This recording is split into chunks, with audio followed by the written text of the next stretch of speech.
राज्य महिला शिशु विकास और मिशन शक्ति विभाग तरफ राज्य स्तरीय व्यापक संचार नीति एवं मास्कट अनावरण कार्यक्रम अनुष्ठित हो जाइछि।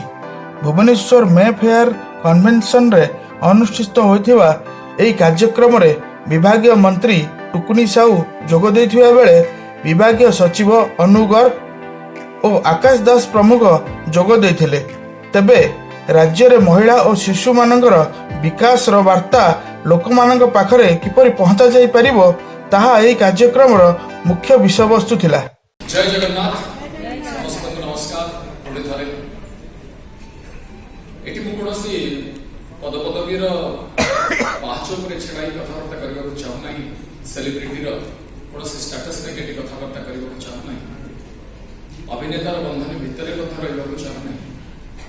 गोटे मार पुओ दीटा भौणीकर भाई गोटे स्त्री स्वामी दीटा झीर बापा हिसाब से मोर परिचय। तेणु से परिचय को नहीं महिला मान शिशु मान जो विकास धारापण मान आरंभ कर कांधा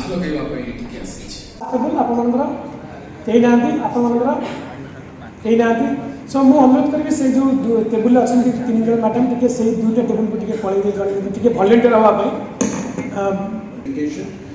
The effect is same as when all the families go for open defecation. So we are now talking about open defecation free. हाथों सफा दिशा का कथा होचु। Odisha is doing good. Census से figures बहुत खराब थिला। Less than around 15% of rural households in Odisha are using toilets, but से figure वर्तमान बहुत improve करछे। आमर चारिटा उद्देश्य अछि। फर्स्ट जिनिस अछि जे आमर तो इतने मेसेजेस अछि। ब्रेस्ट फीडिंग एमती हेबा कथा, कॉम्प्लीमेंटरी फीडिंग एमती करिबा कथा, फ्रीक्वेंट फीडिंग हेबा कथा। सो ये सब मेसेजेस हमको लोगों को पाखु पहुंचाइबा।